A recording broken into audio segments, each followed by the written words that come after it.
தம்பி ஈரோடு மகேஷை பற்றி தனிப்பட்ட முறையில் நான் எங்கேயும் பாராட்டியதில்லை. அதற்கு இது ஒரு அற்புதமான ஒரு மேடையாக அமைந்திருக்கிறது. அவர் தனிப்பட்ட ரசிகன் நான். ஏன்னா பொதுவாகவே எப்போதேனும் கிடைக்கக்கூடிய கொஞ்ச நேரங்களில் ஏதாவது தொலைக்காட்சி நிகழ்ச்சி பார்க்கலாம் என்றால் தம்பி எங்கேயாவது பேசியிருக்கிறாரா என்று நான் பார்த்து தன்னந்தனியே நான் என் கைத்தட்டை தட்டிக்கொள்வேன். அந்த மொத்த கைத்தட்டையும் சேர்த்து இப்போது நீங்கள் அவருக்கு ஒரு கைத்தட்டை வழங்க வேண்டும் என்று நான் கேட்டுக்கொள்கிறேன். மேடையில் பேசுவது என்பது ஒரு கலை தான், அதில் ஒன்றும் மாற்றுக்கிறது கிடையாது. மேடையில் பேசுவது என்பது ஒரு கலை. அதைவிட பொறுப்போடு பேசுவது என்பது பெரிய கலை. அந்த கலையில் தம்பி வித்தகனாக இருக்கக்கூடிய அவரை நான் வாழ்த்தி, தம்பி பேசுகிற பொழுது 2 விஷயத்தை ரொம்ப அற்புதமாக சொன்னார். எப்போது வேண்டுமானாலும் தொடங்கலாம், நல்ல அற்புதமான ஒரு தலைப்பு. அது எப்போது வேண்டுமானாலும் என்ன தொடங்கலாம்னா வாசிக்கலாம், நேசிக்கலாம் அப்படின்னு சொன்னார். நம்ம இப்போ அதை பற்றி கொஞ்சம் யோசிக்கலாம். அந்த யோசிக்கிறது தான் இலக்கியம். எனக்கு கொடுத்துருக்க தலைப்பு வந்து இலக்கியத்தில் நேற்றும் இன்றும் அப்படின்னு. நேற்று இருந்தது இலக்கியம், இன்று இருந்தது இலக்கியம். நேற்றுக்கும் இன்றைக்கும் ஒரே மாதிரியாக இலக்கியம் இருக்குது கிடையாது. எனக்கு நாகப்பட்டினம்னா எனக்கு ஒரு பாட்டு ஞாபகத்துக்கு வரும். என்னென்னா, இந்த நாகப்பட்டினம் ஒரு சோறு போடாத ஊர். இந்த அக்கா சாப்பாட்டுக்காக ஏஞ்சி போனாங்கன்னு சொன்னீங்களா, ஒரு 8 பேர் ஒரு குடும்பம் கிளம்பி போச்சுல்ல, சாப்பிட போகிற குடும்பம் தான் அது. இது இன்றைக்கி கிளம்பி போனதில்லை, ரொம்ப வருஷமாகவே சாப்பாட்டுக்கு கிளம்பி போன குடும்பம் நாகப்பட்டினத்தில் இருக்குது. அது கவி காளமேக புலவர் அப்படிங்கிற ஒருத்தர் வந்து இந்த ஊருக்கு வந்திருக்கிறார். புலமை எப்படி வந்திருப்பான்? பசியோடு தானே வந்திருப்பான் நம்மள மாதிரி. அப்படி வரும்பொழுது யார் என்னன்னு கேட்டிருக்காங்க. என் பேர் காளமேகம், நான் சிலைடையில் ரொம்ப சிறப்பாக பாட்டெல்லாம் எழுதுவேன் அப்படின்னோடனே, என்னப்பா என்ன வேணும் அப்படின்னோடனே, என்ன உங்கள் வீட்டில் என்ன கேட்டுற போகிறோம், சாப்பாடு போடுங்கன்னு கேட்க. இவங்க காக்க வச்சுருக்கானுங்க. காக்க வச்சு சாப்பாடை கடைசி வரைக்கும் போடவே இல்லை. டென்ஷன் ஆகி கவி காளமேகம் என்ன பண்ணிட்டாப்லன்னா ஒரு பாட்டு எழுதியிருக்கிறார். எனக்கு சின்ன வயசில் நாகப்பட்டினம்னா தெரிஞ்ச நாகைன்னு இலக்கியத்துக்குள் வரக்கூடிய ஒரு தனிப்பாடலில் ஒரு பாட்டு இருக்குது. அந்த பாட்டு நீங்கள் எல்லாருக்கும் தெரிஞ்சிருக்கலாம், இருந்தாலும் நான் ஒரு தடவை சொல்கிறேன். அது கத்தும் கடல் சூழ் நாகை காத்தன் தன் சத்திரத்தில் அத்தமிக்கும் போது அரிசி வரும். கத்தும் கடல் சூழ் நாகை காத்தன் தன் சத்திரத்தில் அத்தமிக்கும் போது அரிசி வரும். குத்தி உலையிலிட ஊர் அடங்கும். ஓர் அகப்பை அன்னம் இலையிலிட வெள்ளி எழும் அப்படின்னு போட்டான். என்ன சொல்கிறான்னா, நீ எப்போ சோறாக்கி போகிறது அதுக்குள்ளே இந்த ஊர் மக்கள்லாம் மொத்த பேரும் தூங்கிடுவான். அதுக்கப்புறம் நீ ஆக்கிட்டு வந்த சோறை பரிமாறதுக்குள்ளேயும் விடிஞ்சே போயிருண்டாங்கிறது தான் அவர் எழுதின பாட்டு. பார்த்து பொறுக்க முடியாமல் என்ன பண்ணுறானுங்க, சரி ஓகே இப்படியெல்லாம் நம்மளை திட்டி எழுதிட்டானே இந்த கவிஞன்னு சொல்லிட்டு அவசர அவசரமாக சோறாக்கி போட்டுருக்காங்க. சாப்பிட்டுட்டு கிளம்பி போகும்பொழுது சாப்பிட்டோன்னே கவிஞனோட மனசு மாறிடும். எப்பொழுதுமே பசியில் இருக்கும் பொழுது சிந்திக்கிற ஒரு சிந்தனை பசி அடங்கியதற்கு பிறகு வேறு மாதிரி இருக்கும். வீட்டில் அந்த அக்காலாம் சிரிக்குது. ஏன்னா அத்தான் வீட்டுக்கு வந்த உடனே பசியோடு வரும்பொழுது அவர் எப்படி இருக்கார், சாப்பிட்டோன்னே எப்படி இருக்காருங்கிறது அக்காக்களுக்கெல்லாம் நல்லா தெரியுங்கிறதுனால பசி அடங்கினோடனே அவர்கிட்ட கேட்குறாரு, என்னங்க நான் இவ்வளோ தூரம் வந்து கஷ்டப்பட்டு தான் உங்களுக்கு சவர் ஆக்கி போட்டோம், கடைசியில் எங்கள் ஊரை இப்படி சபிச்சிட்டு போகிறீங்களே அப்படின்னு சொன்னோடனே, நான் எங்கேப்பா சபித்தேன் அப்படின்னு அவர் கேட்டிருக்கான். இந்த கவிஞர்கள் எப்போதுமே எழுதுனதை மாற்றி சொல்கிறதுல ஏக வில்லனுங்க இல்லையா? நானும் அப்படி தான். அதை நான் என்னோடய பாட்டு என்னங்கிறதெல்லாம் நான் பின்னாடி சொல்கிறேன். இப்படி சொன்ன உடனே, இல்லைங்க நீங்கள் சாபம் விட்ட மாதிரி தான் இருக்குது. கத்தும் கடல் சூழ் நாகை காத்தன் தன் சத்திரத்தில் அத்தமிக்கும் போது அரிசி வரும். குத்தி உலையிலிட ஊர் அடங்கும். ஒரு அகப்பை அன்னம் இலையிலிட வெள்ளி எழும்ட்டிங்க. அப்படின்னா மொத்தமும் எங்கள் ஊர் வந்து சாப்பாட்டுக்கே இல்லாமல் பட்னியோடு போய்டுமேங்கிற மாதிரி ஆயிடுச்சு அப்படின்னா, ஐயோ அப்படிலாம் நீ அர்த்தம் எடுத்துக்காதப்பா, நான் என்ன சொல்ல வந்திருக்கிறேன்னா உங்கள் ஊரை புகழ்ந்து சொல்லியிருக்கிறேன். என்ன சொன்னேன்? கத்தும் கடல் சூழ் காத்தன் தன் சத்திரத்தில் அத்தமிக்கும் போது அரிசி வரும். அத்தமிக்கும் போது அரிசினா உலகமே அழிஞ்சு போனால் கூட, அஸ்தமிக்கிறதுனா அழிந்து போதல், இந்த உலகமே அழிஞ்சு போனால் கூட இந்த ஊரில் அரிசி இருக்கும். அதை குத்தி அவங்க உலையில் இட்டாங்கனாக்கா இந்த ஊர் மக்களுடைய மொத்த பசியும் அடங்கும். அதை சாப்பிட்டு முடிக்கிறதுக்குள்ளே வெள்ளி எழுங்கிறது. அந்த சாவை அவங்க வடித்து இலையில கொட்டுகிற பொழுது இருக்கக்கூடிய அந்த வெண்மை நிறம் இருக்கு இல்லையா, அது வெள்ளி போல் இருக்கும்னு சொன்னேன் அப்படின்னு சொல்லி ஏமாற்றிட்டு அன்னைக்கு அந்த கவிஞ சாப்பிட்டுட்டு கிளம்பி போயிருக்கிறான். ஆனாலும் உழுகுடியாக பிறந்த நாம் எல்லோரும் வந்தவருக்கெல்லாம் சோறை ஆக்கி போட்டு நாகப்பட்டினத்து மக்கள் இன்னமும் உழுகுடியினுடைய பெருமையை பேசி கொண்டிருக்கிறவர்களாக இருக்கிறீர்கள் என்பதற்கு இல்லையா, அதற்காகவும் தான் இந்த கூட்டம் நடத்தப்படுகிறது. ரொம்ப முக்கியமான ஒன்று. தம்பி பேசுகிற பொழுது படி என்று நிறைய விஷயங்கள் சொல்லிக்கிட்டு இருந்தார். பொதுவாக இலக்கியம்னா என்ன, இவ்வளோ நிறைய புத்தகங்கள் இருக்குது. நீங்கள் ஒரு சுற்று இந்த புத்தக கண்காட்சிக்குள் போயிட்டு திரும்பி வருகிற பொழுது ஏதோ இலக்கியங்கிறாங்க, அறிவியலுங்கிறாங்க, விஞ்ஞானங்கிறாங்க, தத்துவங்கிறாங்க, அரசியலுங்கிறாங்க, எதையோ பேசுகிறாங்க இல்லையா. இலக்கியம்னா என்ன? நீடாமங்கலத்தை தாண்டி, இந்த சாலைமங்கலத்திலேருந்து நீடாமங்கலத்தை தாண்டி வருகிற பொழுது தமிழின் சிறுகதை எழுத்தாளர்களின் முன்னோடியாக இருந்த ஒருவர், தமிழ் புதுக்கவிதை முன்னோடி என்று சொல்லக்கூடிய, தமிழ் புதுக்கவிதையின் தந்தை என்று சொல்லக்கூடிய பிச்சமூர்த்தியுடைய நினைவு எனக்கு வந்தது. அவர் கவிதையை பற்றி, இலக்கியத்தை பற்றி ஒரு வார்த்தை சொல்லியிருக்கிறார். இலக்கியத்தை பற்றி என்னென்னா, வேறு எதுவுமே விளக்கம் கிடையாது. இலக்கியத்திற்கு வரையறுத்து சொல்லக்கூடிய இலக்கணங்கள் எதுவுமே இல்லை. ஆனால் அவர் கொஞ்சம் போல் சிந்தித்திருக்கிறார். என்ன சொல்கிறார்னா, சொல்லை கொண்டே சொல்லில்லாத நிலையை காட்டுவது தான் இலக்கியம். சொல்லை கொண்டே சொல்லில்லாத நிலையை காட்டுவது தான் இலக்கியம் அப்படின்னு சொல்லி 2 தடவை பாஸ் விட்டோம்னா நீங்கள் எல்லோரும் கைத்தட்டணும்னு அர்த்தம். கைத்தட்டுறதுக்கு என்ன அர்த்தம்னா, நான் அதை புரிஞ்சுக்கிட்டேன்னு அர்த்தம். இந்த கைத்தட்டுற நேரத்துக்குள்ளே உள்வாங்கி கொண்ட செய்தியை உங்கள் மனதுக்குள் பதித்து கொள்ளுங்கள் என்று அர்த்தம். சொல்லை கொண்டே சொல்லில்லாத நிலையை காட்டுவது தான் இலக்கியம் அப்படின்னு சொல்லிட்டார். சரிங்க, சொல்லில்லாத நிலையை காட்டுவதுன்னா என்ன அப்படின்னா, ரொம்ப சந்தோஷமாக இருக்கும் பொழுது நம்மளால் பேசவே முடியாது, ரொம்ப சோகமாக இருக்கும்போது நம்மளால் பேச முடியாது. அந்த சொல்லில்லாத நிலைன்னு இருக்கு இல்லையா, அதுதான் அது. அப்போது உச்சமான சந்தோஷமும் உச்சமான சோகத்தையும் உணர்வதற்கு உங்களுக்கு இலக்கியம் காட்டிடும். அது எப்படி காட்டுங்கிறது மட்டும் நான் சின்ன சின்ன 2-3 கதைகள் மூலமாக உங்களுக்கு நான் சொல்கிறேன். நிறைய சினிமாவுக்கு பாட்டு எழுதுகிற போதெல்லாம் அந்த சுச்சுவேஷன்ஸ் எல்லாம் நிறைய சொல்லுவாங்க. இந்த கதைகளெல்லாம் நான் எப்படி புரிஞ்சுக்கிட்டு பாட்டு எழுதுறது இருக்குது. இப்போ குறிப்பாக இந்த சூரரை போட்டில் வந்து கையிலே ஆகாசம் கொண்டு வந்த ஓம்பாசன்னு ஒரு பாட்டு இருக்குது. இப்போ ஜெய்பீமில் வந்து மண்ணிலே ஈரம் உண்டு பாட்டு இருக்குது. அசுரனில் வந்து எல்லிவாயப்புக்குள்ளேயே இருக்குது. இப்படி நிறைய பாட்டு இருக்குது. நான் ஒரு 2000 சினிமா பாட்டு எழுதியிருக்கிறேன். ஆனால் இந்த சினிமா பாட்டு எல்லாமே நான் எப்படி புரிந்து கொண்டு எழுதுகிறேங்கிறதுக்கு ரொம்ப முக்கியம் இல்லை. அதற்கு காரணம் புத்தகங்கள் தான். ஆனால் புத்தகங்களை படிப்பதனாலேயே அது வந்துடாது. அந்த புத்தகங்களை எப்படி உள்வாங்கிக் கொள்கிறோம் என்பது ரொம்ப முக்கியமானது. எப்படி உள்வாங்கிக்கிறது, ஒரே ஒரு விஷயம் சொல்கிறேன். ஒரு 2 கதை சொல்கிறேன். இலக்கியம் என்பது சொல்லை கொண்டே சொல்லில்லாத நிலையை காட்டுவது தான் இலக்கியம்னு அவர் சொல்லிட்டார். இதே மாதிரி நிறைய கருத்துக்கள் இருக்குது. அழகை பற்றிய ஒரு கருத்து இருக்குது. உங்கள் முகம் சிவப்பாகணுமா அப்படின்னா ஒரு க்ரீம் வைக்கிறான். அந்த க்ரீமை வாங்கி பூசினா நம்ம எல்லோரும் சிவப்பாயிரும். ஏன்க்கா நீ சிரிக்கிற, நீ வெள்ளையாக தான் ஏற்கனவே இருக்கிற. அப்போது க்ரீமை தடவிட்டால் நம்ம சிவப்பாயிரோன்னு சொல்கிறோம்ல, அந்த அழகை ஒரு கார்ப்பரேட் நமக்குள்ளே திணிக்கிறான். என்னென்னா, அழகு என்பது வெண்மையாக இருப்பது. நான் கருப்பாக இருப்பதற்காக ஒருபோதும் வருத்தப்பட்டதே கிடையாது. ரொம்ப பெருமிதமாக இருந்திருக்கிறேன். ஆனால் இந்த பெருமிதத்தை எனக்கு கொடுத்தது ஒரு கதை. அந்த கதை யார் எழுதுனதுங்கிறத நான் பின்னாடி சொல்கிறேன். ஒரு கதை நீங்கள் எல்லோரும் கவனமாக கேட்க வேண்டும். இந்த கதையை கவனமாக கேட்டு உங்களுக்கு தெரிந்த எல்லோரும் யாரெல்லாம் போய் அந்த வெண்ணிற கிருமிகளை வாங்குகிறார்களோ அவர்களுக்கெல்லாம் சொல்லுங்கள். ஒரு கதை, அது ரொம்ப முக்கியமான ஒரு கதை. ஏன்னா நீங்களுமா க்ரீமு, நீங்கள் சிரிக்கிறத பார்த்தா நீங்களும் போடுறீங்க போல இருக்க. 24 சிகப்பளவு க்ரீம் அதெல்லாம் இல்லை. ஒரு போர் வீரன், அந்த போர் வீரன் என்ன பண்ணுறான், களத்தில் போரிடுகிற பொழுது, நாட்டுக்காக போரிடுகிற பொழுது அவன் முகம் சிதைந்து விடுகிறது. முகம் கண்ணாபுரான்னு கிழிஞ்சிருது. அப்போ இராணுவ அதிகாரி என்ன சொல்கிறாரு, அவனுக்கு உடனே சிகிச்சையெல்லாம் அளித்து அவன் உயிரை எப்படியாவது காப்பாற்றி விட வேண்டும்ங்கிறதுக்காக உயிரை காப்பாற்றி ஒரு மருத்துவமனையில் வச்சு சிகிச்சையெல்லாம் கொடுத்துட்டு, உனக்கு ஒரு உடல் முழுமையாக தேறுகிற வரைக்கும் நீ விடுப்பு எடுத்துக்க அப்படின்னு சொல்கிறாங்க. முகமெல்லாம் முழுக்க கட்டு போட்டிருக்கு, கை கால் எல்லா இடத்துலையும் கட்டு. இப்போ முகத்தை கட்டு பிரிக்கிறாங்க, முகம் முழுக்க தையல். கண்ணாடியை கொண்டு வந்து காட்டுறாங்க. காட்டின உடனே இவன் பார்க்குறான், அது அவனாகவே இல்லை. இது யார் அப்படின்னு அவன் கேட்குறான். ஏன்னா அவன் பார்த்த முகம் அவனிடத்தில் இல்லை. இவன் என்ன பண்ணுறதுனே தெரியல. இந்த முகம் இனிமேல் சரியாகவே ஆகாது. அவன் அழகாக இருந்ததாக நம்பிக்கொண்டிருந்த அந்த முகம் அலங்கோலமாகி விட்டது. இப்போ என்ன பண்ணுறது அப்படின்னு தெரியலன்னா அவனுக்கு ஒரே ஒரு ஆசை இருக்குது. இந்த முகம் நமக்கே தெரியல, இது நம்ம முகம்தான் அப்படிங்கிறது நமக்கே இல்லாமல் போயிடுச்சு.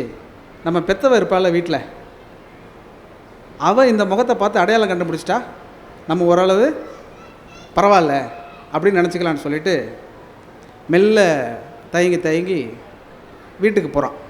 வீட்டுக்கு போன உடனே பெத்த தாய் பார்த்த உடனே சொல்லிடணும் இல்லையா. அந்த அம்மா போன உடனே தம்பி நீ யாருன்னு கேட்டுருது. தம்பி நீ யாருன்னு கேட்ட உடனே இவனுக்கு இருந்த கொஞ்சோண்டு உயிரும் மொத்தமாக போயிடுச்சு.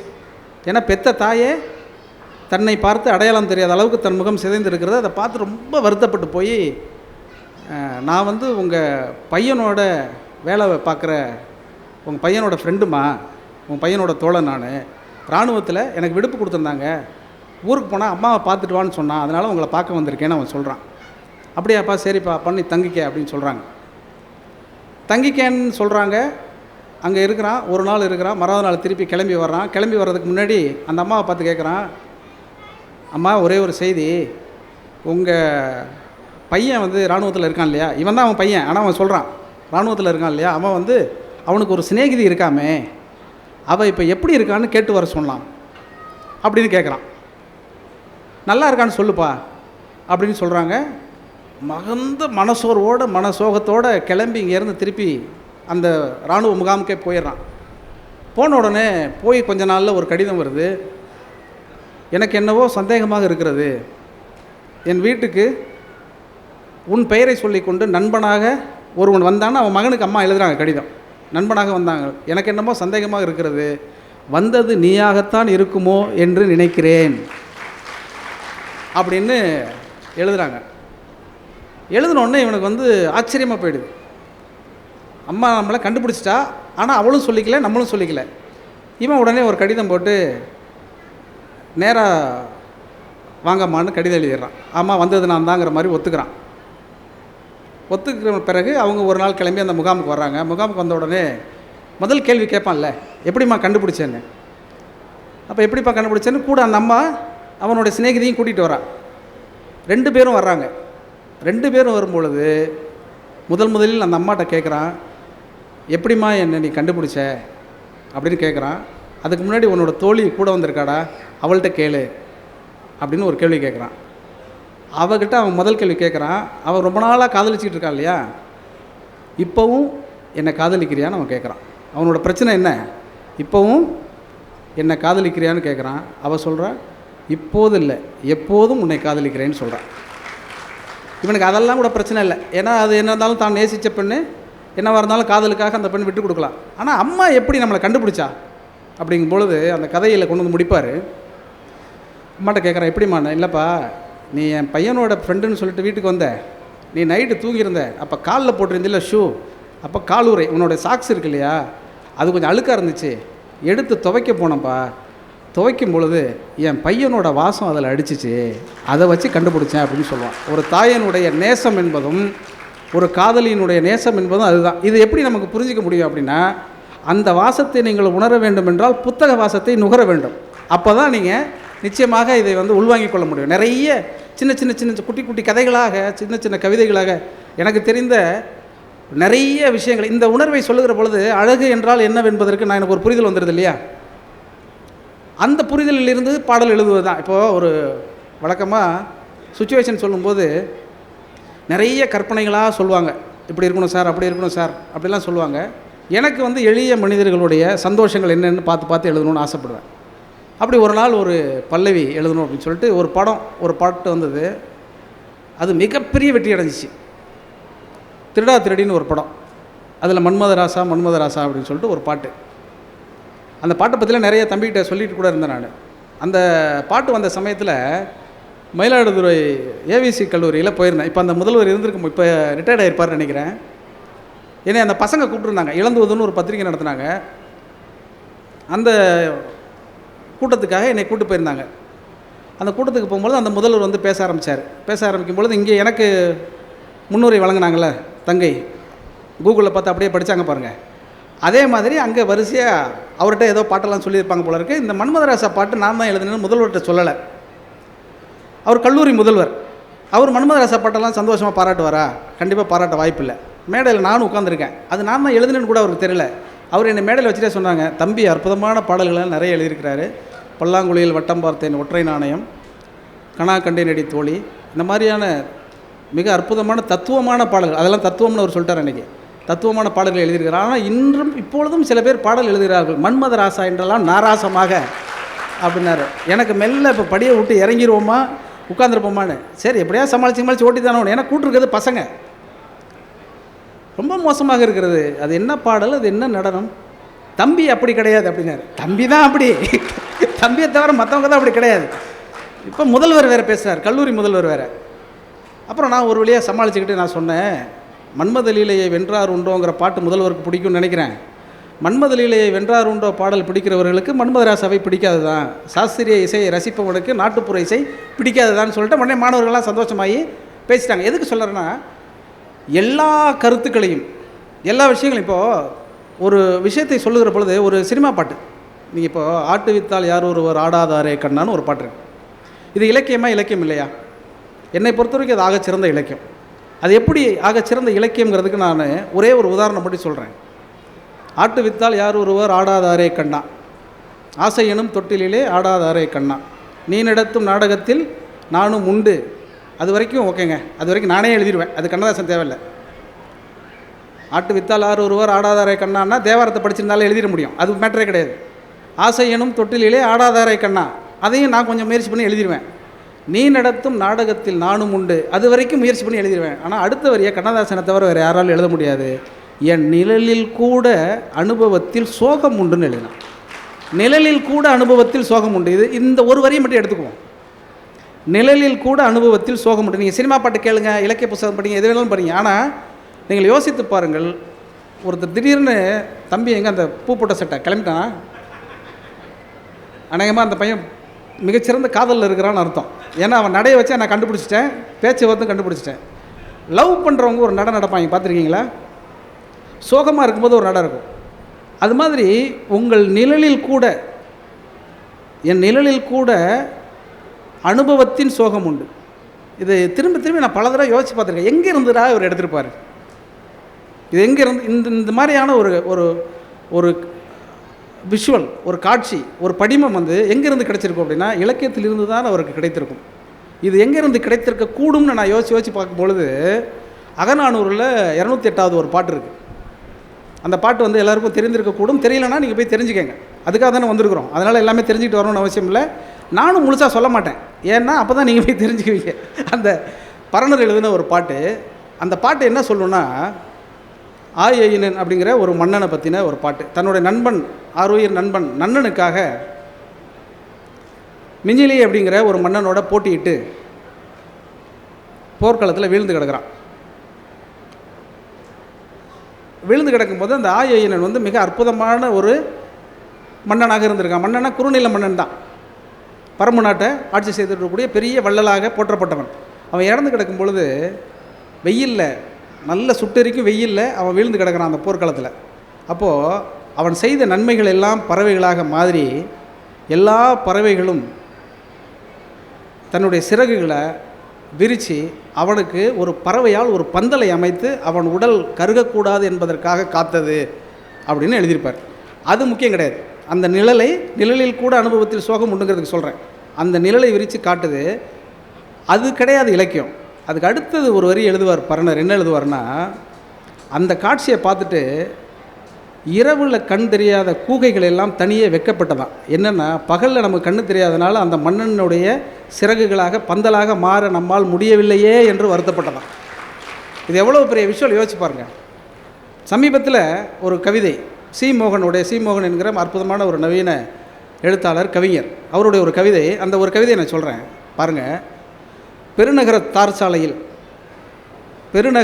தார்சாலையில் சட்டென வீழ்ந்து சல்லென நீந்தி நீண்டதோர் கட்டிடத்தில் மோதி சிறு விபத்துமின்றி மறைகிறது ஒரு பறவையின் நிழல். சிறு விபத்துமின்றி மறைகிறது ஒரு பறவையின் நிழல். நீங்கள் என்னைக்காவது இந்த காட்சியை நீங்கள் யோசிச்சு பார்த்துருக்கீங்களா? நம்ம கவிதைகள்லேருந்து படிச்சுட்டு நீங்கள் விஷுவல்ஸ் பார்க்கும்பொழுது, காட்சிகளை பார்க்குற பொழுது, இயற்கையை பார்க்குற பொழுது உங்களுடைய உணர்வு என்பது ரொம்ப அலாதியாக மாறிடும். அந்த நான் பிச்சைமூர்த்தியை பற்றி சொன்னேன் இல்லையா, சொல்லை கொண்டே சொல்லை கடந்துவது தான் அப்படின்னு சொல்கிறேன் இல்லையா. அவர் கவிதையை பற்றியும் சொல்லை பற்றியும் ஒரு கவிதை சொல்லியிருக்கிறார். ரொம்ப சுருக்கமான ஒரு கவிதை.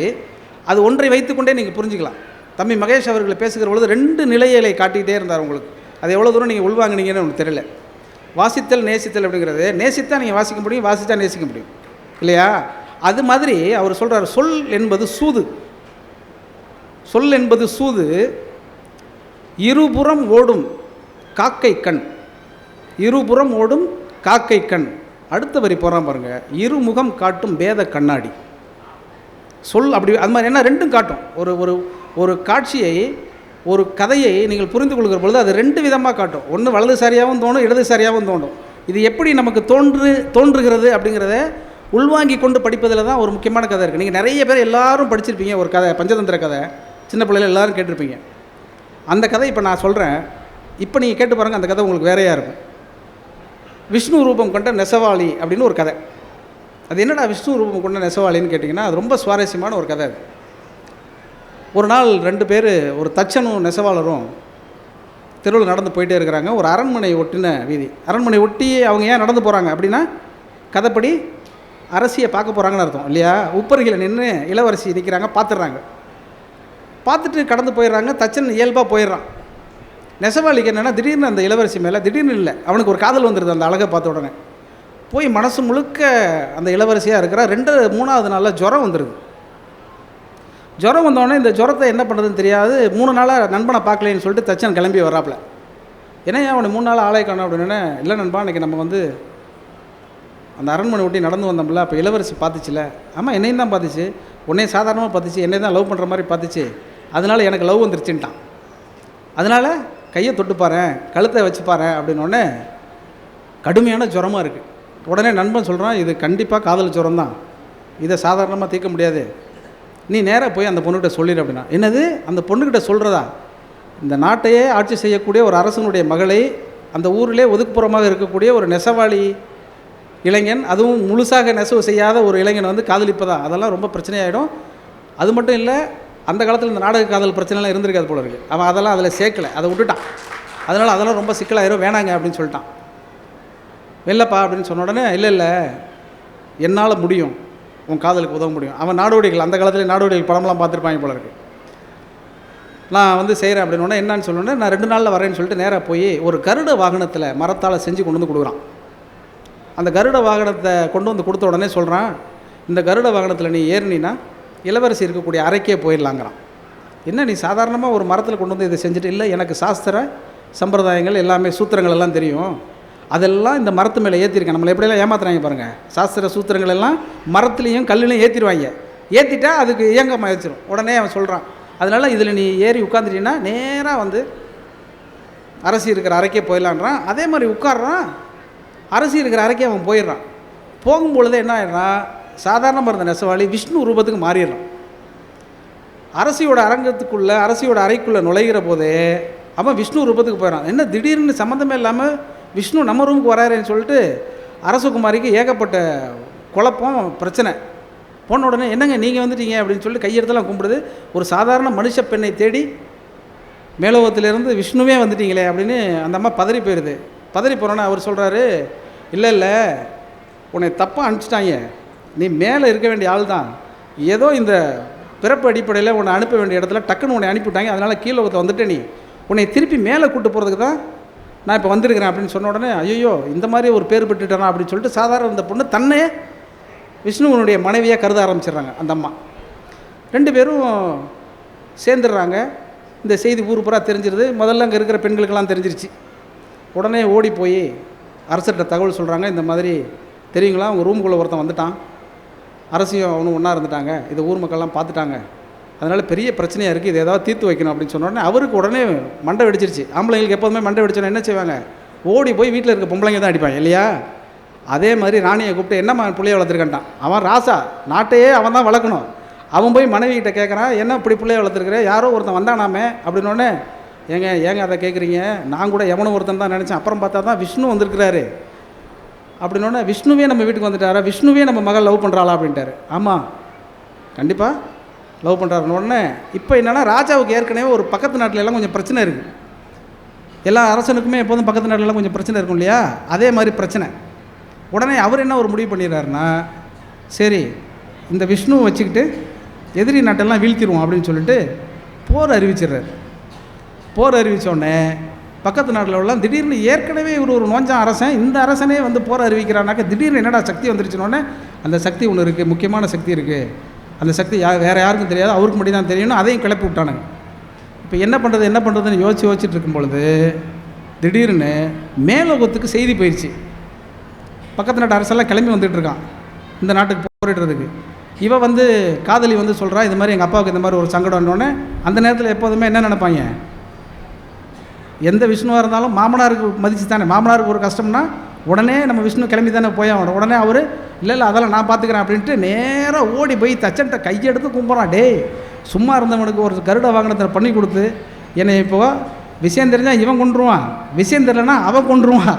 என்ன பண்ணுறதுனே தெரியலையாடா, ஏன்டா என்னை சிக்கலில் மாட்டிட்டோன்னு அவன் சொல்கிறான். நண்பா, எப்படியும் சாவ போகிறது உறுதி. ஒன்று அடைஞ்சிட்டு சாவு, அடையாமல் சாகிறத விட அடைஞ்சிட்டு சாவலாம். துணிஞ்சிருவோம், ஆமான்னு சொல்லிடுன்ட்டான். சரி போருக்கு வரேன்றான். என்ன நடக்குதுன்னே போகிறனே தெரியாது, ஆனால் சரின்னு சொல்லிடுவாங்க. ஊர் மக்கள்லாம் கூடி கீடி எல்லாம் போகிற வேடிக்கை பார்க்க கிளம்பிட்டு இருப்பாங்க. பக்கத்து நாள்லேருந்து வந்துடுவாங்க. இந்த செய்தி படபடன்னு மேல் லோகத்தில் இருக்கிற அந்த உண்மையான விஷ்ணு இருக்கிறாரில்ல, அவருக்கு போயிடும். ஏங்க ஊருக்குள்ளே ஒருத்தன் விஷ்ணுன்னு சொல்லி வேஷம் போட்டுக்கிட்டு எதிரி நாட்டெலாம் அடிக்கிறேன்னு போயிட்டானா, சம்மந்தம் இல்லாமல் எதிரி நாட்டுக்காரன் இந்த விஷ்ணுவை கொண்டுட்டானா, ஊர் மக்கள்லாம் நம்ம மேலே வச்சுருக்கிற மரியாதை போயிடும்.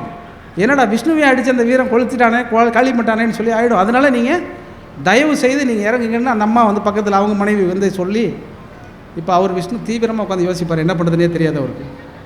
நம்மளை மாதிரியே ஒருத்தன் வேஷம் போட்டிருக்கான், அவனே ஒரு நாடக காதல் அங்கே நடத்துகிறான். இந்த நாடகத்துக்கு நம்ம துணை போகிறதா போகலையா அப்படின்னு சொன்ன உடனே அவர் ஒரு முடிவு பண்ணுவார். எப்படி இருந்தாலும் அவன் கொண்டிருந்த காதல் உண்மையானது தானே, அந்த காதலுக்காக அவனுக்குள் நம்முடைய மொத்த சக்தியை இறக்கிடுவோன்னு சொல்லி அந்த மொத்த சக்தி அந்த விஷ்ணுக்குள்ளே இறக்கி அவனை ஜெயிக்க வச்சு அந்த பொண்ணை கல்யாணம் பண்ணிடுவார். இதுலேருந்து என்ன தெரியுதுன்னா, நீங்கள் உண்மையாக காதலித்தால் இந்த உலகமே நாடகம் என்றாலும் அது காதல் தான், அதற்கு விஷ்ணுவே வருவார் அப்படிங்கிறது தான் அந்த கதை. இது ஒரு பஞ்சதந்திர கதையில் இருக்கக்கூடிய ஒரு விஷயம். ஆனால் இந்த கதைக்குள்ளே எத்தனை அடுக்குகள் இருக்குதுன்னு நீங்கள் பார்த்துக்கங்க. ஒரு கருட வாகனத்தில் சாஸ்திரங்களால் சக்தி ஏற்ற முடியும்னு சொல்கிறாங்க. அதுமாரி நம்பிக்கை இல்லாமல் போகலாம். அதுக்குள்ளே நான் வரவே இல்லை. அது அவரவருடைய விருப்பம், அவரவர் சிந்தனை சார்ந்த விஷயம். ஆனால் அதை சொல்கிறாங்க. அதற்கப்புறம் காதலித்தது காதல் உண்மையாக இருந்தால் அதற்காக விஷ்ணுவே வருவார்னு ஒரு செய்தி சொல்கிறாங்க. துணிந்தவனுக்கு எல்லாமும் துணை செய்யும் அப்படின்னு ஒரு செய்தி சொல்கிறாங்க. இவ்வளோ செய்திகளும் இருக்குது.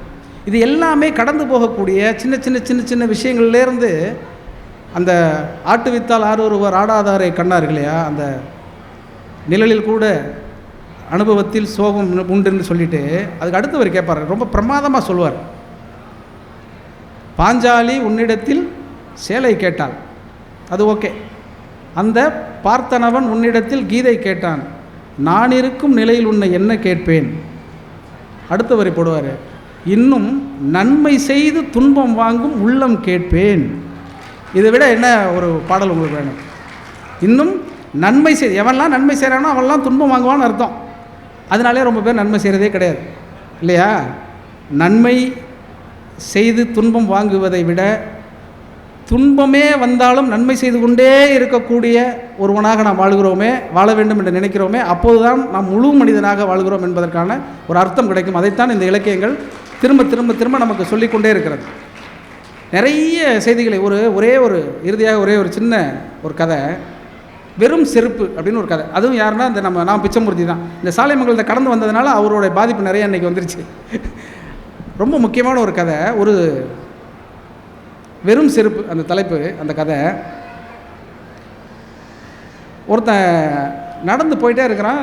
அவன் காலை பார்த்தீங்கன்னா ஒரு 20-25 வருஷமாக ஒரே செருப்பு போட்டிருந்தா எப்படி இருக்கும், அந்த மாதிரி ஒரு செருப்பு போட்டு நடந்து போயிட்டு இருக்கிறான். செருப்பு அருந்துருக்கு.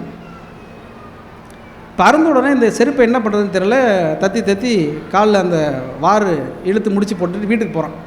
வீட்டுக்கு போய் செருப்பு அருந்து போச்சுமா அப்படின்னு சொல்கிறேன். நானே உங்களுக்கு எப்போலேருந்து சொன்னேன், நான் கல்யாணம் பண்ணதுலேருந்து இந்த செருப்பு தான் போட்டிருக்கீங்க, வேறு ஒரு செருப்பு வாங்குங்க அப்படின்னு சொன்னேன். செருப்பு வாங்க காசு இல்லை, நம்மளை அதான் சொல்லுவோம், மற்ற எல்லாம் வாங்குவான், எது தேவையோ அதை வாங்கிக்க மாட்டான். செருப்பு வாங்கிக்கங்க அப்படின்னோடனே அந்த அம்மா உடனே செருவாட்டு காசெல்லாம் கொண்டு வந்து கொடுத்து நீங்கள் வாங்கிக்கங்க அப்படின்னு சொல்லி கொண்டு வந்து கொடுப்போம். உடனே போய் அவர் ஒரு புது செருப்பு வாங்கி போட்டுக்கிட்டு திருப்பி வருவார். அந்த செருப்பு போட்டு வரும்பொழுதே பிரமாதமாக சந்தோஷமாக இருக்கும் அவருக்கு. நிழலில் கூட சோகம் உண்டுன்னு சொல்லலை, அது மாதிரி நிழலில் கூட இன்பம் உண்டுங்கிற மாதிரி சந்தோஷம் உண்டுங்கிற மாதிரி நடந்து வந்துடுறான். வீட்டுக்கு வரான். ஏங்க செய்தி கேள்விப்பட்டீங்களா அப்படின்னு கேட்குறான் மனைவி. இல்லைங்க, உங்கள் ஆஃபீஸில் இருந்து ஒருத்தர் வந்து சொல்லிட்டு போனார், உங்கள் க்ளோஸ் ஃப்ரெண்டு செத்து போயிட்டாரா அப்படின்னோட இவனுக்கு நம்பவே முடியல. 2-3 நாளைக்கு முன்னாடி தானே வேறு ஒரு கல்யாணத்தில் 2 பேர் சந்தித்து பேசிகிட்டு இருந்தோம், இறந்து போகிறதுக்கு வாய்ப்பே கிடையாது, அவருக்கு நோய் நொடி எதுவுமே கிடையாது, அப்படியா சொன்னாங்க அப்படின்னு சொல்லிட்டு நண்பன் ஒருத்தனுக்கு திருப்பி போய் கேட்குறான்.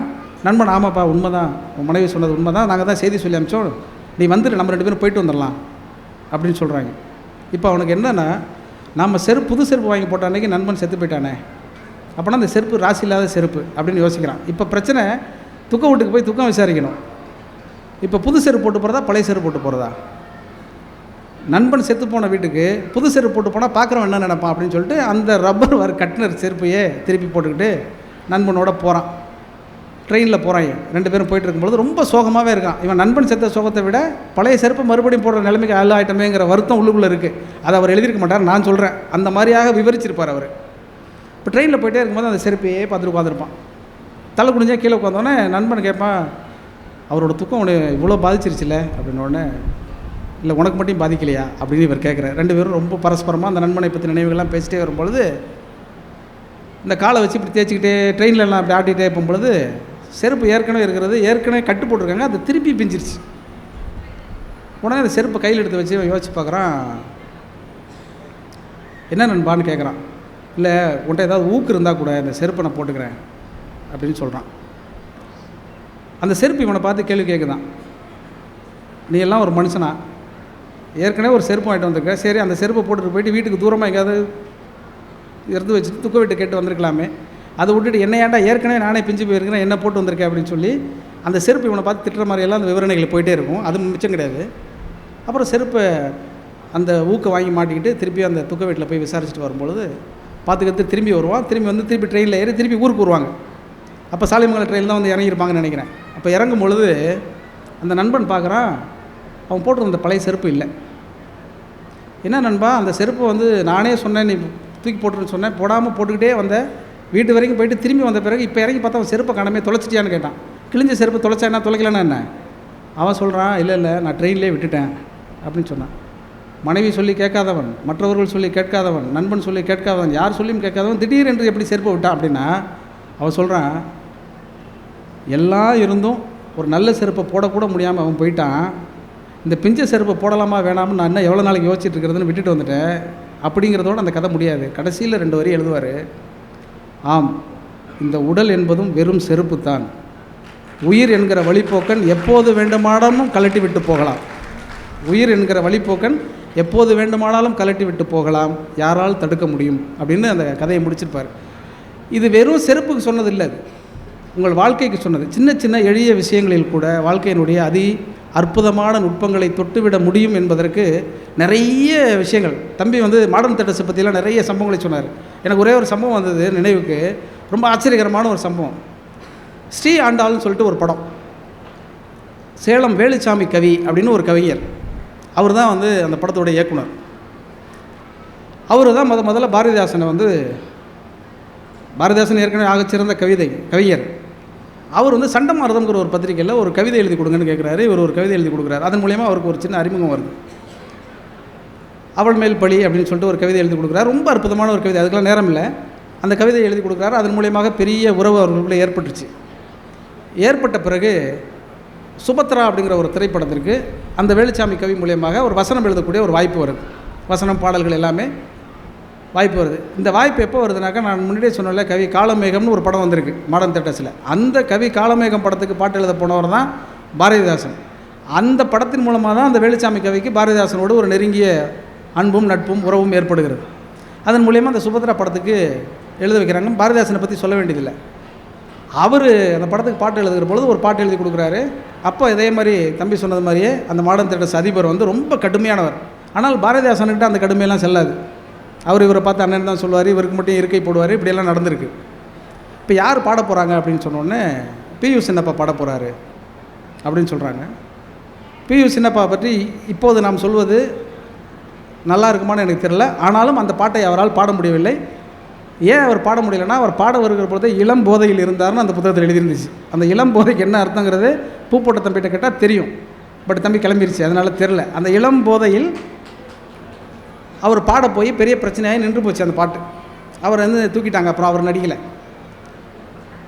அப்படிப்பட்டவர் அந்த பாடலுக்குள் அவ்வளோ அட்சர சுத்தமாக பாட வேண்டும் என்று ஆசைப்பட்டு ஒவ்வொரு பாடலையும் கவனித்து செய்த வேலுச்சாமி கவி அந்த ஆண்டாள் படம் எடுக்கும் பொழுது ஒரு பாசுரத்தை எடுக்கிறார். கற்பூரம் நாருமோ கமலப்பூ நாருமோ, திருப்பபல செவ்வாய் தான் தித்தி திருக்குமோ, மறுப்போசிந்த மாதவன் தான் வாய்ச்சுவையும் நாற்றமும், விருப்புற்று கேட்கிறேன் சொல்லாளி வெண்சங்கை. இது எல்லாருக்கும் தெரிஞ்ச பாட்டு. இப்போ போய் நீங்கள் வீட்டில் அந்த ஸ்ரீ ஆண்டாள் படத்தில் இருக்கக்கூடிய இந்த கற்பூரம் நாருமோ பாசுரத்தை கேட்டு பாருங்கள். அதில் ஒரு வார்த்தை இருக்காது. என்ன வார்த்தை இருக்காதுன்னா, கற்பூரம் நாருமோ கமலப்பூ நாருமோ, திருப்பவள செவ்வாய் தான் தித்தி திருக்குமோ, மறுபொசிந்த மாதவன் தன் வாய்ச்சுவையும் நாற்றமும் இருக்கு இல்லையா, அந்த நாற்றம் இருக்காது. மறுபொசிந்த மாதவன் தன் வாய்ச்சுவையும் பரிமளமும் விருப்புற்று கேட்கிறேன் சொல்லாளி வெண்சங்கே அப்படின்னு வரும். அது ஏன் அந்த மாற்றிருக்காங்க அப்படிங்கிறது யூஆர் ஜீவரத்னம் அவர்கள் பாடி ரொம்ப அற்புதமான ஒரு பாட்டு. நீங்கள் அதுவும் இன்றைக்கி போனோடனே நீங்கள் எல்லோரும் கையில் இருக்கிற காணொலியில் நீங்கள் பார்த்துருவீங்கன்னு எனக்கு தெரியும். அந்த பாட்டை நீங்கள் கேட்டு பார்த்தீங்கன்னா அதி அற்புதமாக இருக்கிறது. ஆனால் வாய்ச்சுவையும் நாற்றமுங்கிற இடத்துல ஏன் பரிமளம்னு மாறி இருக்குன்னு நீங்கள் போய் யோசித்து பார்த்தீர்கள் என்றால் இலக்கியம் எவ்வளவு காலத்திற்கு காலம் மாறிக்கொண்டே வந்திருக்கிறது அப்படின்னு புரியும். நாற்றம் என்றால் நறுமணம் என்பது தான் அர்த்தமாக இருந்தது. இன்றைக்கு நாற்றம் என்பது துர்நாற்றம் என்கிற அர்த்தத்தில் புரிந்து கொள்ளப்படுகிறது. இலக்கியம் என்பது சொற்களால் அவ்வப்போது மாறிக்கொண்டு இருக்குமே தவிர இலக்கியம் என்பது எல்லோ காலத்திலும் ஒரே மாதிரியாகத்தான் இருக்கிறது. இலக்கியம் என்றால் சொல்லை கொண்டே சொல்லற்ற நிலையை காட்டுவது தான் இலக்கியம் என்று பிச்சமூர்த்தி சொன்னதை போல இந்த அத்தனை நுட்பங்களையும் வாழ்வியல் சந்தோஷங்களையும் தத்துவங்களையும் அரசியலையும் நீங்கள் புரிந்து கொள்ள வேண்டுமென்றால் மனிதரில் நீயும் ஓர் மனிதன் மண் அன்று இமைதிர எழுந்து நன்றாய் எண்ணுவாய் என்குளம் என்றுனை தன்னிடம் ஒட்டிய மக்கள் பெருங்கடல் பார்த்து மகிழ்ச்சிக்குள் அறிவை விரிவு செய் அகண்டமாக்கு விசால பார்வையால் விழுங்கு மக்களை மானிட சமுத்திரம் நானென்று கூவு. நன்றி, வணக்கம்.